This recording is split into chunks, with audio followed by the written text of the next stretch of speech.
आज हमारे सामने एक बहुत ही दिलचस्प इन्फोग्राफिक है जिसका नाम है फेफड़ों की आवाजें। मतलब जब डॉक्टर हमारी पीठ पर स्टेथोस्कोप लगाते हैं तो वो असल में क्या सुन रहे होते हैं। बिल्कुल। ये शरीर की अपनी एक भाषा है और हर आवाज एक कहानी बताती है। तो चलिए इन आवाजों को एक एक करके समझने की कोशिश करते हैं। सबसे पहले व्हीजेस से शुरू करते हैं। ये शायद सबसे आम आवाज है जिसे लोग अस्थमा से जोड़ते हैं। हाँ, वीजेस एक तरह की संगीतमय सीटी जैसी आवाज है। सीटी जैसी। हाँ, और ये सांस छोड़ते समय ज्यादा सुनाई देती है। इसकी वजह यह है कि सांस की नलियां मतलब वायु मार्ग सिकुड़ जाते हैं। अच्छा, तो जैसे किसी पतली ट्यूब से हवा निकल रही हो। बिल्कुल। जब हवा उन सिकड़ी हुई नलियों से तेजी से गुजरती है तो वैसी ही सीटी जैसी आवाज बनती है। ये अस्थमा, सीओपीडी, यहाँ तक कि हार्ट फेलियर में भी हो सकता है। समझ गया। अब आते हैं क्रैकल्स पर। ये सुनने में कैसी होती है। क्रैकल्स एक चटकने या बुदबुदाने जैसी आवाज है, रुक रुक कर आती है। चटकने जैसी, जैसे इससे आप बबल रैप फोड़ रहे हो या फिर दूध में सूखे चावल के दाने फूट रहे हो। अच्छा। और ये सांस लेते समय सुनाई देती है। इसका सीधा मतलब है कि फेफड़ों में तरल पदार्थ मतलब पानी जैसा कुछ जमा हो गया है। तो ये एक गंभीर संकेत हो सकता है। हाँ, ये निमोनिया या पल्मोनरी एडिमा जैसी गंभीर स्थितियों का संकेत दे सकता है। अब एक ऐसी आवाज पर आते हैं जिसके बारे में इन्फोग्राफिक कहता है कि इस पर तुरंत ध्यान देना चाहिए।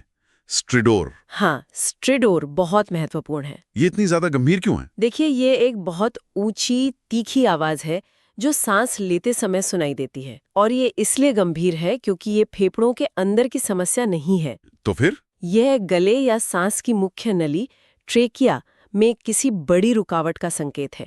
मतलब हवा अंदर जा ही नहीं पा रही है। ओहो, जैसे कुछ अटक गया हो। बिल्कुल। या फिर एपिग्लोटाइटिस जैसा कोई गंभीर इन्फेक्शन। इसके लिए तो तुरंत डॉक्टर के पास जाना चाहिए। ठीक है, ये तो बहुत जरूरी जानकारी है। इसके उलट एक और आवाज है, रोंकाई। ये क्या है। रोंकाई एक आप कह सकते हैं कम पिच वाली खर्राटों जैसी गड़गड़ाहट की आवाज है। खराटों जैसी। हाँ, ये बड़े वायुमार्गों में बलगम या दूसरे गाढ़े तरल पदार्थ के जमा होने से होती है। अच्छा। और इसकी सबसे दिलचस्प बात यह है कि खांसने के बाद ये आवाज अक्सर कम हो जाती है या चली जाती है। क्योंकि खांसने से वो बलगम अपनी जगह से हट जाता है। सही पकड़ा। ये ब्रोंकाइटिस जैसी बीमारियों में आम है। ठीक है, और अंत में दो और आवाजें हैं। एक है डिमिनिश्ड। इसका क्या मतलब है। डिमिनिश्ड का मतलब है कि सांस की आवाज बहुत ही धीमी या न के बराबर सुनाई दे रही है। मतलब हवा ठीक से पहुंच ही नहीं रही। बिल्कुल, हवा का प्रवाह बहुत कम हो गया है। ये सीओपीडी या अस्थमा के गंभीर दौरे में हो सकता है। और आखिरी वाली है प्लूरल रब। ये नाम तो काफी अलग है। हाँ, क्योंकि ये आवाज फेफड़ों के अंदर से नहीं बल्कि उनके चारों ओर की झिल्लियों से आती है। जी, जिन्हें प्लूरल कहते हैं। जी। जब उनमें सूजन आ जाती है तो वो सांस लेते समय एक दूसरे से रगड़ खाती हैं। अच्छा। तो ये रगड़ने की आवाज है। हाँ, जैसे दो सैंड पेपर को एक दूसरे पर रगड़ रहे हो। एक सूखी किरकिरी सी आवाज। वाह, तो मतलब ये है कि हर आवाज की एक वजह है, एक कहानी है। सही कहा। ये डॉक्टरों को बताती है कि फेफड़ों के अंदर क्या चल रहा है। कहीं तरल है, कहीं रास्ते सिकड़े हैं या कहीं कोई रुकावट है। ये तो शरीर की अपनी एक भाषा है। बिल्कुल।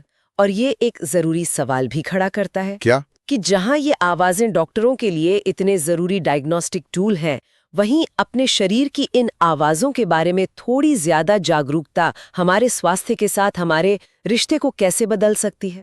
मतलब क्या इससे हमें जल्दी मदद लेने की प्रेरणा मिलेगी या फिर ये सिर्फ बेवजह की चिंता पैदा करेगी। इस पर सोचना वाकई दिलचस्प है।